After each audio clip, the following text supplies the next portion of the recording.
যেই দলগুলা স্বাক্ষর করেনি তারা তাদের ভিন্ন দাবি রয়েছে, তাদের সাথে আমাদের কোনো ধরনের সম্পর্ক সংশ্লিষ্ট বা দাবিরও কোনো মিল নেই। জাতীয় নাগরিক পার্টি সম্পূর্ণ আলাদা একটি রাজনৈতিক অবস্থান থেকে, গণ অভ্যুত্থানের এবং একটি গণতান্ত্রিক অবস্থান থেকে গতকালকের অনুষ্ঠানে যায়নি এবং আমাদের এই বর্তমান দাবিগুলো আমরা উপস্থাপন করছি। দ্বিতীয়ত, জাতীয় রাজনীতি থেকে ছিটকে যাওয়ার যে বিষয়টা আমরা বরং দেখি, যারা গতকালকের অনুষ্ঠানে গিয়েছিল, গতকালকে যেই প্রক্রিয়ায় স্বাক্ষর নিয়েছে, গণ অভ্যুত্থান থেকে এবং জনগণ থেকে তারা ছিটকে গিয়েছে। ফলে আমরা চাই যে তারা জনগণের কাছে আসুক। যেই জনগণ, যেই ছাত্ররা গণ অভ্যুত্থানে নেমে জীবন দিয়েছিল, বুলেটের সামনে দাঁড়িয়েছিল এবং তাদের যে অভিপ্রায় ছিল একটি নতুন গণতান্ত্রিক অন্তর্ভুক্তিমূলক বাংলাদেশ, সেই বাংলাদেশ প্রতিষ্ঠায় আমরা যাতে আবারও ঐক্যবদ্ধ হতে পারি।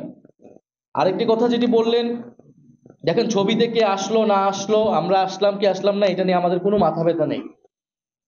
গণ অভ্যুত্থানের পর আমরা সকল দায়িত্ব প্রফেসর মোহাম্মদ ইউনূসকে অর্পণ করেছিলাম এবং আমরা রাজনৈতিক দলগুলোর প্রতি, ফ্যাসিবাদ বিরোধী দলগুলোর প্রতি আহ্বান জানিয়েছিলাম, ছাত্র জনতা তাদের দায়িত্ব পালন করেছে, আপনারা আপনাদের দায়িত্ব পালন করুন।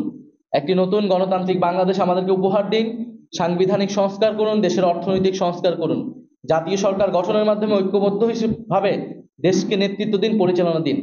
তারা আমাদের সেই প্রস্তাব ফিরিয়ে দিয়েছিলেন বলে আমাদেরকে সরকারে প্রবেশ করতে হয়েছিল, পরবর্তীতে রাজনৈতিক দল গঠন করতে হয়েছিল। ফলে আমরা এখনো যেটা মনে করি যে সবচেয়ে গুরুত্বপূর্ণ হচ্ছে যে আপনি যে নতুন বাংলাদেশের কথা আমরা বলছি, সেই বাংলাদেশ কোন প্রক্রিয়ায় তৈরি হওয়া আসলেই সম্ভব, সেই জায়গায় ঐক্যবদ্ধ হওয়া, সেই জায়গায় কাজ করা। সেই জায়গায় যে কোনো রাজনৈতিক দল, সরকার যদি এগিয়ে আসে, আমরা তাদের সমর্থন জানাবো, আমরা তাদের সাথে থাকবো। কিন্তু কেউই যদি না থাকে, আমরা এককভাবে আমাদের এই লড়াই চালিয়ে যাব।